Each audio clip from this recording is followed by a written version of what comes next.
کہ کامیابی کیسے ملتی ہے.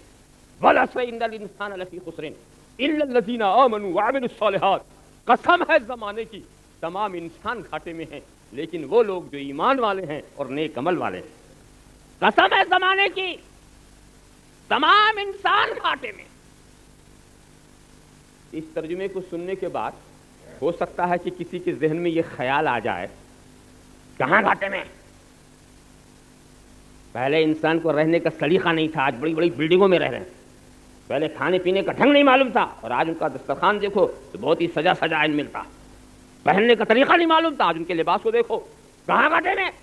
انسان فضاؤں میں تیر رہا ہے، انسان دریا کا کلیجہ چیر رہا ہے، انسان چاند پر دستک دے رہا ہے، انسان مریخ پر کمندے ڈال رہا ہے، انسان سورج کی شعاعوں کی تسخیر میں لگا ہوا ہے، انسان ایٹمی تجربات کر رہا ہے، انسان ریڈیائی اکتشافات کر رہا. انسان گھاٹے میں کہا.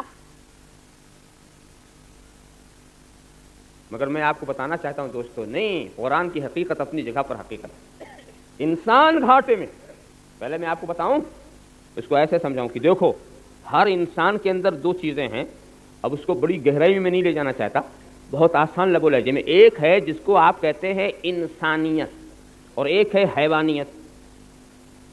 ہر انسان کے اندر دو چیزیں، ایک حیوانیت اور ایک انسانیت. اور آپ بھی بولتے ہیں جب کسی کو بد چلن یا کسی کو غلط راستے پر آپ دیکھتے ہیں یا کسی کی گفتگو آپ کو پسند نہیں آتی تو آپ کیا کہتے ہیں؟ آپ تمہارے اندر انسانیت نہیں ہے. تو معلومات ایک ایسی چیز ہے جس کو آپ انسانیت بول رہے ہیں. تو کچھ ہے آپ کی انسانیت کے تقاضے اور کچھ ہیں آپ کی حیوانیت کے تقاضے. اور حیوانیت کے تقاضے کو سمجھنا ہے تو دوسرے حیوان جن جن تقاضوں میں آپ کے شریک ہیں وہ آپ کی حیوانیت کا تقاضا. کھانے پینا یہ تمہاری خصوصیات میں نہیں ہے، دوسرے جانور بھی کھاتے پیتے ہیں. تو کھانا پینا یہ انسانیت کا تقاضا نہیں، یہ حیوانیت کا تقاضا.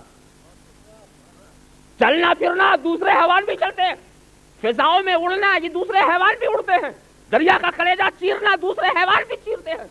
یہ سب چیزیں یہ تمہاری حیوانیت کا تقاضا ہے. سردی اور گرمی سے بچنا دوسرے حیوانوں کو بھی اس کی ضرورت ہوتی ہے، تو یہ تمہارے حیوانیت کا تقاضا ہے. کیا سمجھے؟ یہ کہو تو صحیح ہے کہ پہلے حیوان کو کھانے کا سلیقہ نہیں تھا، آج کے حیوان کا دسترخوان سج رہا ہے. یہ کہو تو صحیح ہے کہ پہلے حیوان کی اتنی پرواز نہ تھی، آج کا حیوان چاند تک پہنچ رہا ہے، مریخ پر کمندے ڈال رہا ہے. یہ بات کہو تو صحیح ہے کہ پہلے حیوان کو رہنے کا سلیقہ نہیں تھا، آج کا حیوان سنگ مرمر کے حیوانوں میں رہ رہا ہے. تو یہ انسانیت کی ترقی نہیں ہے، یہ تو حیوانیت کی ترقی ہے. یہ تو حیوانیت کی ترقی ہے. اور قرآن نے یہ کب کہا ہے کہ ان الحیوان لفی خسر، حیوان گھاٹے میں ہے. قرآن تو یہ کہہ رہا ہے ان الانسان لفی خسر، انسان گھاٹے میں.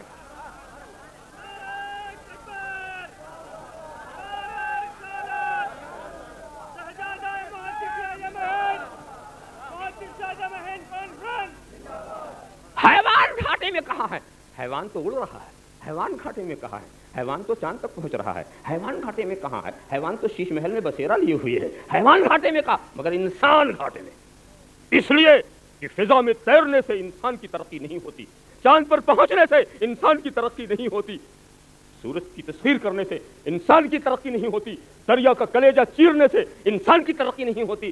جب یہ لوگ چلے ہوں گے چاند کی طرف، ہم چاند پر گئے، چاند پر گئے، ہم اس بحث میں نہیں پڑتے کہ گئے کہ نہیں گئے. ہم تو صرف اتنا جانتے ہیں کہ جو کہہ رہے ہیں کہ ہم چاند پر گئے، اگر وہ ہم سے آ کے یہ کہیں تمام مسلمانوں سے، وہی سب یہودی عیسائی، وہ آ کر کہیں مسلمانوں ہم نے عید کا چاند دیکھ لیا، تو ان کے کہنے سے مانو گے؟ عید کرو گے؟ تو جب ان کے کہنے سے چاند کا دیکھنا ہم نہیں مانتے تو پہنچنے کو ماننے کا کیا ضروری؟ ان کے کہنے سے پہنچنا ماننا ضروری کب ہوا ہمارے لیے؟ مگر چلو تھوڑی دیر کے لیے سمجھ لو، اربوں خربوں ڈالر خرچ کر کے تم چاند پر گئے تو اس بے قرار دنیا کے لیے کیا لائے؟ اس بے چین دنیا کے لیے کیا لائے؟ اس مضطرب دنیا کے لیے کیا لائے؟ چین لے آئے؟ سکون لے آئے؟ قرار لے آئے؟ جواب دیتے ہیں خاک لائے، پتھر لائے. بے وقوف، اربوں خربوں ڈالر خرچ کر کے گئے، خاک لائے، پتھر لائے. ہماری دھرتی پر پتھروں کی کیا کمی تھی کہ بوجھ اور بڑھا دیا؟ ذرا سا آپ خیال کرو، چاند بھی ہنس رہا ہوگا، یہ بے وقوف آ رہے ہیں عزت لینے کے لیے. دنیا کے بیوقوف آ رہے ہیں عزت لینے کے لیے، وہ بھی ہنس کے کہتا ہوگا ارے نادان یہاں کیا آ رہا ہے، عزت لینا ہو تو ادھر جا، جس کے اشارے سے میں بھی ٹکڑے ہو گیا تھا، عزت لینا ہے تو ادھر جا۔